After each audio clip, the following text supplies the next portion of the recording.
Welcome to this deep dive. We're tackling Madilog by Tan Malaka. And, you've given us a really interesting set of sources for this one. Yeah. Yeah, excerpts from Madilog itself. We've got some academic papers on Indonesian communism. Yeah. Even some historical accounts of Tan Malaka's life. Oh, that's fantastic. It's a lot, right? It is. So we're here to kind of distill it all down to the key insights. I think that's a really good approach, actually, because you don't want to just see Madilog as like this thing on its own. Right. Right? You need to see it within the context of this guy's life. Yeah. And what was going on in Indonesian history more broadly, right? Exactly, to really kind of grasp its significance. Yeah. So maybe to kick things off, for anyone who needs a refresher, who was this Tan Malaka? And what makes his philosophy, this Madilog thing, worth diving into? Yeah. So Tan Malaka was a fascinating guy. He was an Indonesian communist leader. Okay. Early 20th century, but like not your stereotypical like theorist, you know. He wasn't just stuck in an ivory tower. Yeah. This guy's life like reads like an adventure novel, right? Okay. Constantly on the run from authorities, navigating all this crazy political turmoil. Yeah. Ended up in China during wartime. Oh, wow. Yeah. I mean, this was not your average philosopher. No, definitely not. And Madilog, this book that we're kind of focusing on, right? It was written during one of these periods where he was in hiding. That's right, yeah. Right, like limited resources, relying heavily on his memory. Totally, yeah. And that in itself tells us something about Madilog. Yeah. It's not just like some, dry, long, boring academic treatise. Right. Like this is years of experience and observation and thinking. Wow. Like forged in the real world. Okay, I'm intrigued. Yeah. So let's get into the philosophy itself, this Madilog. Yeah. What's the deal with that title? So the title is actually it's a combination of 3 words. Okay. Materialism, dialectica, logica. Mm. And right there you've got the essence of this guy's approach. Okay. So he's grounding his philosophy in the material world. Okay. He uses dialectical thinking to try to understand change and contradiction. Right. And he emphasizes logic and reason. So not just some lofty theories, but like a philosophy that's actually meant to guide like action. That's right. And social change. Yeah. For Tan Malaka, understanding the world wasn't enough. Right. He wanted to change it. Yeah. He saw Madilog as a tool to do that. That's where it starts to get really interesting. We often hear this term materialism, but what does it actually mean in the context of Madilog? And how does that connect back to like the Indonesian context that he was writing in? Okay, so think about it this way. This guy's living in a world where colonialism is the dominant force, right? It's shaping the lives of millions of Indonesians. He sees how material conditions, right, like poverty, exploitation, lack of resources, that this stuff is at the root of people's suffering. So for him, focusing on the material world, it wasn't just some abstract intellectual thing. Right. It was about understanding the very real forces that were shaping people's lives. Exactly, yeah. And that's where his critique of idealism comes in. Okay. Right? He saw these philosophies that prioritize ideas over the material world. He's like, that's a distraction. Right. Maybe even a tool of the oppressor. Oh, okay. I see the connection there. Yeah. But how did he actually like put this materialist philosophy into practice? Yeah. What did it actually look like in Madilog? So one of the most striking things he does is he uses a simple orange to illustrate his point. An orange. Okay. This is our knowledge of this orange. Yeah. It comes from our senses. Right. The color, the texture, the taste. Yeah. Not from some abstract concept of like orangeness. So he's saying that our understanding of the world is grounded in our direct experience of it. Exactly. Not in some like detached realm of ideas. That's a pretty powerful concept. It is. Especially when you think about like how it challenges like all the hierarchies of power. Absolutely. That were in place at the time. Yeah. Right. He was essentially saying that the lived experiences of ordinary people. Right. Right. The farmers, the workers, the people that are actually interacting with the material world. Yeah. He's saying their experiences are just as valid. Right. If not more valid. Yeah. Than the abstract theories of the elites. And that's where this concept of synthetics comes in, right? Exactly. So it's not just about observing the material world. Right, yeah. But about understanding how all these different parts fit together. Yeah. Yeah, he uses the word synthetics to kind of describe this process of analyzing complex systems Okay. by breaking them down into their parts. Right. But then seeing how those parts interact. Right. He applies this to everything, right? Yeah. From the natural world to human society. So can you give us an example? Sure. Of how he actually used this synthetics approach in Madilog? So one example is his analysis of the Indonesian economy under Dutch colonial rule. Right. So he breaks it down. Right. He looks at agriculture, mining, trade. Yeah. And he shows how they're all interconnected. Right. But how they ultimately serve the interests of the colonial power. So he's not just like describing what he sees. Right. He's also explaining how it works. Exactly. Right. Like uncovering the underlying like mechanisms of power and exploitation. That's exactly it. And that's what makes Madilog so powerful. Yeah. You know, it's not just a description. Right. It's trying to understand those forces. Yeah. And then pinpoint like, okay, so how do we change things? Okay, I'm starting to get a sense of just how deep this work is. But we've talked a lot about materialism. Yeah. What about the other two elements of Madilog? Yeah. So we've got dialectics and logic. Right. How do those fit in? So dialectics for Tan Malaka is all about understanding that reality is not static.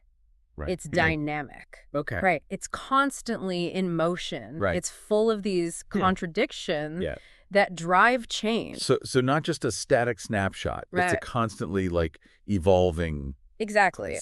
He uses the example of a seed growing into a plant. Okay. Right? There's a contradiction in that seed. Okay. The potential for growth. Yeah. And the limitations of its current form. Right. But through this struggle and transformation, Yeah.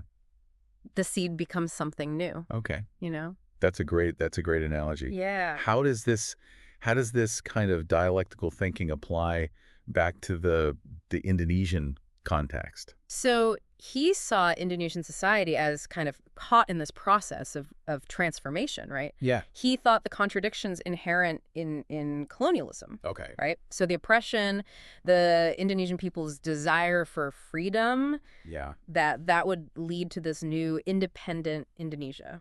So he's not just observing these contradictions. Right. He's seeing them as the driving force of change. Exactly. Right. The fuel for the revolution. Yeah. Okay, and what about logic? Yeah. Where does logic fit into all of this? So for Tan Malaka, logic was essential for understanding the world.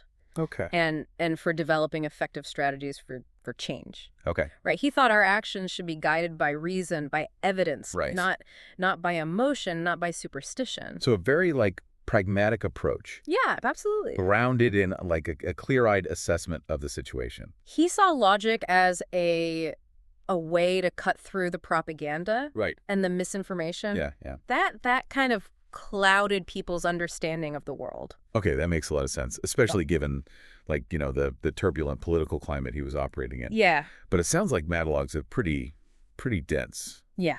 and challenging work. Yeah. Did he offer any guidance He did. for how to actually apply these principles Yeah. to everyday life? Yeah. So he devotes a big chunk of Madilog to like the practical stuff. Okay. Right? Okay. He talks about education, Right. organization, Yeah. the need for strategic action. So not just these like theoretical concepts, Yeah. but like concrete tools for change. Exactly. Yeah. He saw Madilog as a guidebook. Okay. For activists, for revolutionary, Right. like a blueprint Yeah. for building a better society. Okay. That's fascinating. It sounds like there's so much more to unpack here. Totally. But before we move on to part 2 of this deep dive, anything else that you think our listeners should keep in mind? Yeah, I think, you know, we've touched on this, but it's important to remember that this book, it's not just like a product of his intellect, you know? Yeah. Like his life, his experiences, his struggle against oppression, Right. his connection to the Indonesian people, all of that is in this book. Yeah. Yeah. So it's not just like some abstract system of thought. Right. It's a reflection of a life lived, like on the front line. It's it, yeah. Of social and political change. And that makes it even more compelling. It does. Yeah, for sure. It gives it a sense of urgency and immediacy that I think you don't always get from like academic philosophy. Right. You know, it's a philosophy forged in experience. Yeah. And that makes it powerful and relevant. Yeah. Yeah. Yeah, it really does. And that's what I think makes exploring Madilog so rewarding. It's like this journey into the mind of this brilliant a guy who's really wrestling with these huge questions of his time. And as you pointed out earlier, like a lot of those issues are still relevant today, like the struggle against oppression, the search for meaning. Right. In a changing world, these are like universal themes. Totally. And I think what's so striking is that he managed to weave all these threads together. Yeah. Like philosophy, politics, economics, even spirituality. Yeah. Into this like coherent worldview. It's not just like a bunch of ideas. Right. It's like a framework. For understanding and engaging with the world. Okay, so we've established that Madilog is this materialist philosophy. Yeah. Rooted in dialectics and logic. Right. Intended to guide action and social change. Yeah. But let's zoom in a bit on that action part. Okay. How did Tan Malaka envision Madilog actually like being used to bring about change? Okay, so he was really adamant that this was not just some intellectual exercise. Right. This was a call to arms, a blueprint for revolution. Okay. He thought that understanding the world through this materialist lens, that was step one towards transforming it. So it's about empowering people to see the world as it truly is. Right. To recognize the systems of power and exploitation that are keeping them down. Exactly. Yeah. And he thought once people understood that. Yeah. Right. The material conditions that shaped their lives, then they would be able to change them. And he saw this process of change as inherently dialectical. Okay. Right? Like a struggle between opposing forces that would eventually lead to a more just and equitable society. That makes sense. But he wasn't like advocating for mindless violence or chaos. No. How did he see this struggle actually like unfolding? Yeah. So while he recognized that violence might be necessary sometimes, he really emphasized strategic action. Okay. Organization, education. Yeah. He believed in building this mass movement. Okay. That could challenge the power of the ruling class. Right. And he saw that happening through political and economic means. So a carefully calibrated approach. Right. Like recognizing the need for both, like revolutionary zeal and strategic thinking. Exactly. And he saw, intellectuals and activists as playing this really important role in that process. Yeah. Right. To educate the masses, to raise awareness. Right. To organize them. Right. But he always stressed that this action had to be grounded in a clear understanding of what was actually going on. Of the material conditions. The material conditions, the power dynamics. Right. Yeah. Okay, so it's not just about having like the right ideas. Right. It's about having the right strategy and the right tools to put those into action. Exactly, yeah. And that's where his emphasis on logic comes in. Right. Right. He thought our actions should be guided by reason. Yeah. By evidence. Right. Not by emotion or blind faith. So again, a very pragmatic approach. Yeah. Like grounded in a clear-eyed assessment. Absolutely. He saw logic as a way to make sure that our actions are actually in line with our goals. Right. That we're not like tilting at windmills, but actually making progress towards a better world. Now, we've touched on this a bit already, but I'd love to delve deeper into Tan Malaka's like views on the Indonesian context. Okay. Like how did he see Madilog applying to the specific challenges that Indonesia was facing at the time? Yeah, so he was writing Madilog at this like pivotal moment in Indonesian history. Right. Right? The nationalist movement is gaining steam. Right. There's growing unrest against Dutch rule. Right. And the seeds of of communist thought are starting to take root. Right. And he saw Madilog as a way to guide this burgeoning movement, Okay. to give it this clear philosophical foundation, Right. and a roadmap for action. So it was about taking these grand philosophical ideas and like grounding them in the concrete realities Yes. of Indonesian society. Exactly. He really wanted to make it clear that this wasn't just like an abstract theory. Right. This was a tool for understanding and transforming the world around him. Right, right. So he used his materialist lens to analyze the economic exploitation of Indonesia under the Dutch. Right. The social hierarchies, the cultural forces that both kind of enabled resistance but also held it back. It sounds like he was trying to create a uniquely Indonesian form of Marxism. That's a great point. Right. Yeah. He was very critical of those who tried to like impose this rigid Eurocentric version of Marxism on Indonesia. Okay. He argued that Marxism needed to be kind of adapted to the unique cultural and historical context of each society. So kind of like think globally, act locally approach. Exactly. That for revolutionary change. He thought that while the principles of Marxism were universal, their application needed to be sensitive to the specific conditions of each place and time. Right. And he saw Madilog as a way to bridge that gap. Okay. Between theory and practice. Right. Between the universal principles and the local realities. Okay, that makes sense. But it sounds like he was like walking a tightrope here. Yeah. You're right. On the one hand, he's advocating for global revolution. Right. For solidarity among like the oppressed peoples of the world. Right. On the other hand, he's emphasizing the need to adapt Marxism to the specific conditions of each society. How did he reconcile those seemingly contradictory impulses? Yeah, it's a great question, and it really gets to the heart of one of the key tensions in Madilog, which is this tension between internationalism and Indonesian nationalism. Right. And Tan Malaka was like a passionate advocate for both. Okay. He really believed that the struggle for Indonesian independence was completely bound up with this broader struggle against colonialism and capitalism worldwide. So he saw those struggles as two sides of the same coin. Exactly. He argued that true liberation for Indonesia could only happen within this context of a global socialist revolution. Right. But at the same time, he recognized that the Indonesian struggle had its own unique characteristics. Yeah. And it couldn't just be subsumed under some kind of grand internationalist project. So it was about finding that balance between solidarity with other oppressed peoples and the need to address the specific concerns of the Indonesian people. Exactly. And you see this tension play out in all sorts of ways throughout Madilog. Yeah. You know, for example, when he talks about the role of Islam. Oh, that's interesting. In Indonesian society. How did he navigate that particular complexity? Yeah, so he recognized the power of Islam as a force for social cohesion and resistance. Right. But he was also critical of its more, conservative and hierarchical elements. Okay. He thought Islam needed to be reinterpreted in a way that aligned with his vision of social justice. Right. And equality. So a kind of like progressive Islam. Yeah.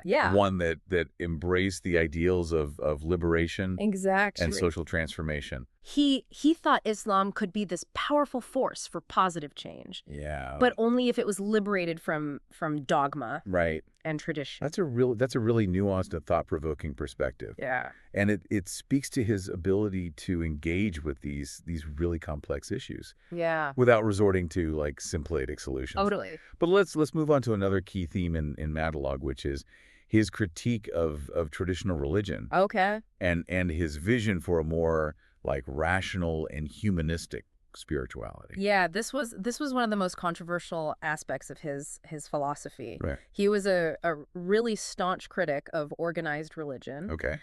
He saw it as this tool of oppression that kept people trapped in ignorance.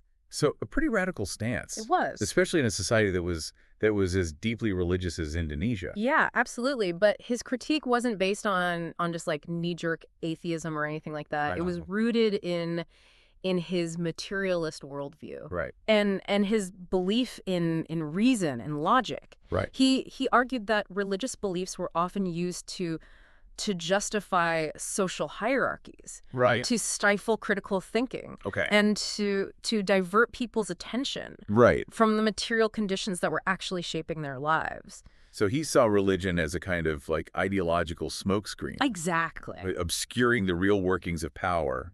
Yeah. And exploitation. And he thought that true liberation required this rejection of these false beliefs. Okay. And an embrace of a more rational and humanistic approach to spirituality. So what did that alternative spirituality actually look like for him? Yeah. What did he propose to fill the void left by traditional religion? Yeah, so he didn't really offer like a specific set of beliefs or practices. Yeah. He emphasized, ethical living, Okay. being guided by reason, by compassion, Right. by a commitment to social justice. And he saw that as the true path to human fulfillment. Yeah. A path that was grounded in the material world, but also aspired to something higher. So a kind of like secular humanism. Yeah. Grounded in ethical principles. Yeah. And a commitment to make the world a better place. Exactly. Right. And that vision of a more just and equitable society, a society free from oppression Yeah. and exploitation, that was really at the heart of his philosophy. Right. He saw Madilog as this roadmap for achieving that vision. Yeah.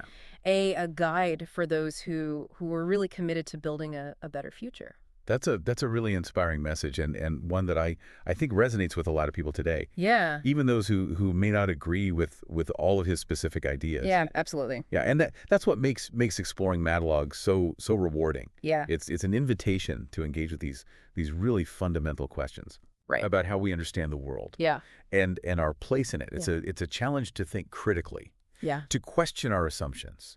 Yeah. And to imagine new possibilities for the future. Absolutely. I couldn't agree more. But before we wrap up this part 2 of our deep dive into Madilog. Okay. There's one more aspect I'd love to explore, which is Tan Malaka's like personal journey. Okay.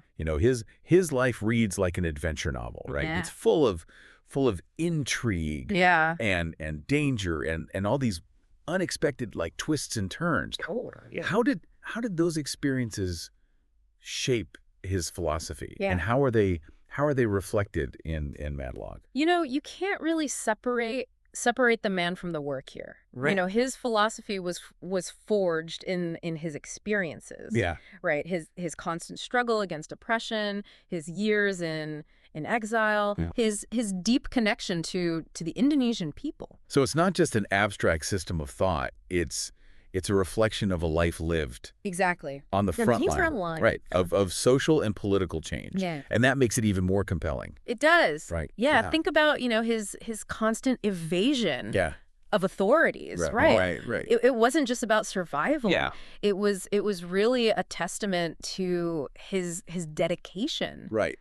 to the cause. It's almost like his life itself became this kind of like dialectical process. Yeah. Right? This constant struggle Yeah. against opposing forces. Right. Right? A search for like synthesis and resolution. Yeah. Amidst all this chaos and uncertainty. That's a great way to put it. Right. And it's reflected in the way he writes. Yeah. There's this sense of urgency. Yeah. There's passion. Right.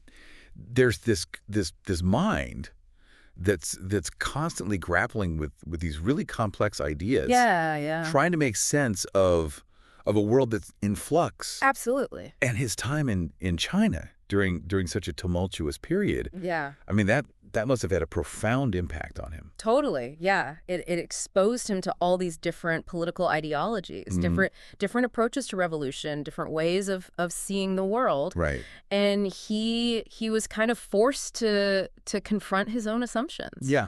To adapt his strategies, to refine his understanding of what was happening. So it was a period of intense learning and growth. It was. Right, a time when his ideas were really tested. Yeah. And refined in the fires of experience. Yeah, he wasn't just reading about revolution in books. Right. You know, he was living it. He was experiencing it firsthand. Right. That's incredible. Yeah. It makes me wonder how he managed to maintain his sense of hope.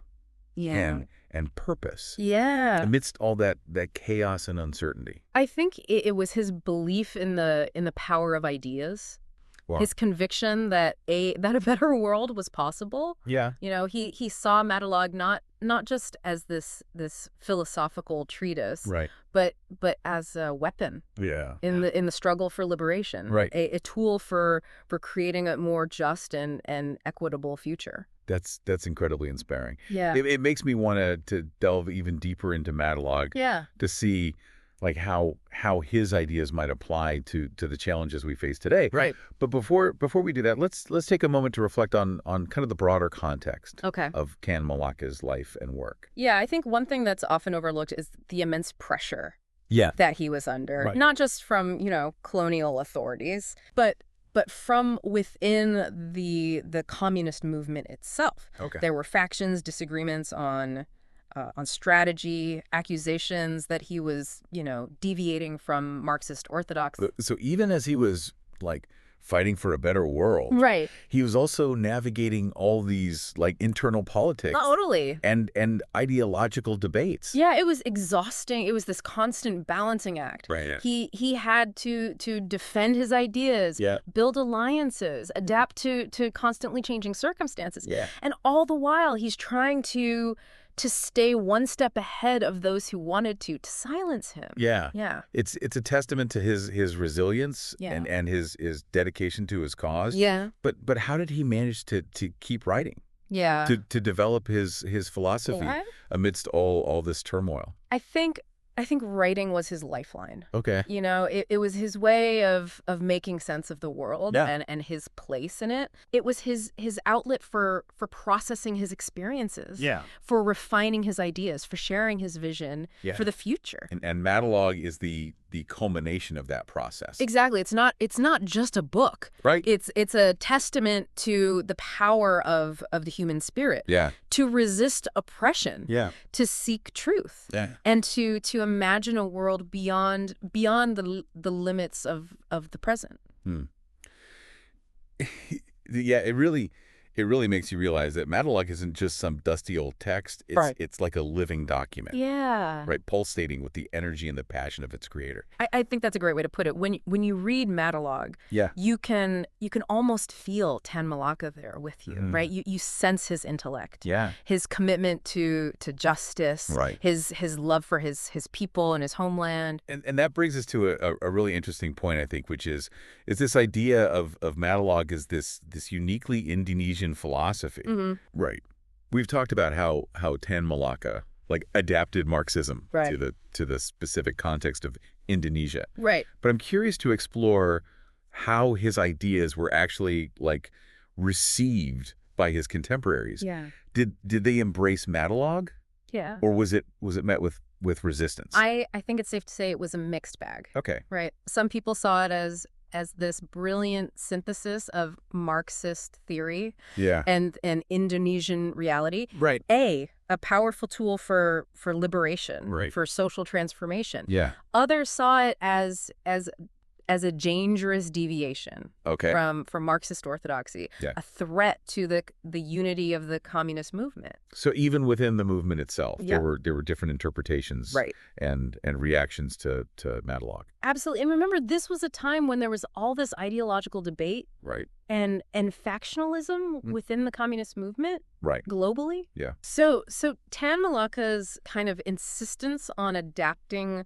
Marxism Right. to Indonesia was seen by some as heresy. Right. Like a betrayal of the universal principles of the movement. It sounds like he was like constantly walking this tightrope. He was. Right, trying to balance his commitment to internationalism with his belief in the need for this uniquely Indonesian approach to revolution. Yeah. Did he ever explicitly address these criticisms? He did, yeah. In his writing. Yeah, one of the most interesting things about Madilog, I think, is how he engages with his critics. Okay. You know, both within the movement and outside of it. Right. He defends his ideas like rigorously. Yeah. But he also acknowledges the validity of some of the concerns. So he wasn't afraid of debate or disagreement. No, not at all. He saw debate as like essential. Okay. To the process of refining ideas, of making them stronger. Yeah. You know, he thought that through dialogue. Right. Through the clash of ideas. Yeah. We could actually come to a deeper understanding. Right. Of the world and a more, effective strategy for changing it. That's a really refreshing perspective. Yeah. Especially in today's world where disagreement is often seen as like a sign of weakness, right. or a threat to be silenced. Yeah, Malaka understood that disagreement can be productive. Yeah, that it can push us to think more critically, right. to examine our assumptions, yeah. and to come up with more creative solutions to problems. Now, given all this controversy surrounding Madilog, yeah, I'm curious to explore its legacy. Okay. Like how has this work been interpreted and reinterpreted over the years, both in Indonesia and beyond? It's had a fascinating journey. You know, Madilog has been embraced by all sorts of groups, right? Yeah. Activists, intellectuals, artists, even politicians. Wow. And they all find something different in it. Yeah. You know, something that resonates right. with their own struggles, their own aspirations. So it's a work that continues to speak to different generations. It does, yeah. Across different contexts. Its message of resistance. Yeah. Its emphasis on social justice. Right. Its belief in the power of ideas to change the world. Right. These are all themes that I think resonate with people everywhere. But I imagine his interpretation hasn't been without controversy. Right. Right. Given the political climate in Indonesia, especially during like the Suharto regime. Right. Wasn't Tan Malaka's work often like suppressed or distorted? Yeah, for decades Madilog was seen as this really dangerous, subversive text. Right. And it was associated with communism. Right. With revolution. It was banned, it was censored, it was even like demonized by those in power.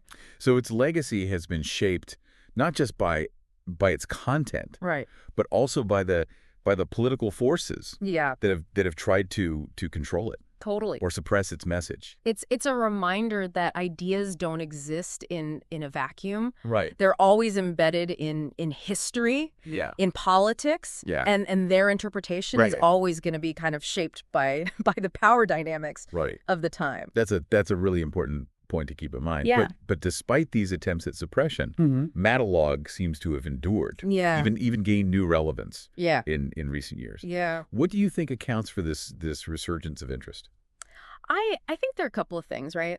The fall of Suharto in '98 really opened things up in Indonesia, right? For critical thinking, right, for dissent. Yeah. And people were really eager to rediscover their own history, to reclaim these voices that had been silenced for so long. Right. And in Tan Malaka, I think they found this powerful symbol of resistance. Yeah.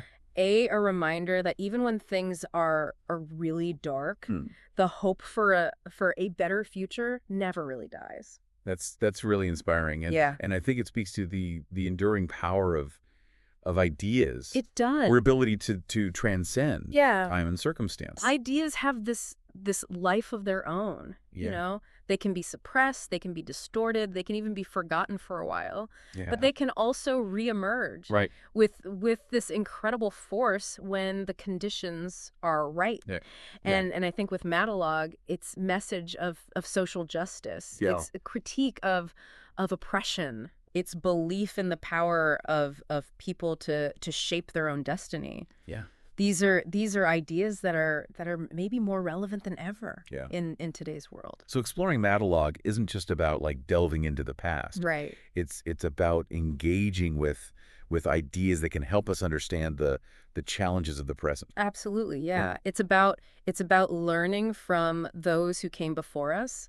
Yeah. Drawing inspiration from their struggles. Yeah. Finding new ways to apply their insights to the problems that we face. I couldn't agree more. And I think that's a fitting note to end on. You know, we've covered a lot of ground in this deep dive. We have. But there's still so much more to explore. Totally. Hopefully this is given our listener, you know, a solid foundation to continue their own exploration. Right. Of Malaka and Madilog. It's been a pleasure discussing this. Absolutely. And remember, this is just the beginning. The real journey starts when you delve into those original sources yourself. Right. Right. When you grapple with those complex ideas. Yeah. And find your own meaning in Malaka's legacy. Exactly. So to our listener, we encourage you to keep digging, to keep questioning, and to keep the spirit of Madilog alive in your own life. Yeah. And in your own pursuit of a more just and equitable world. Happy reading. Happy reading.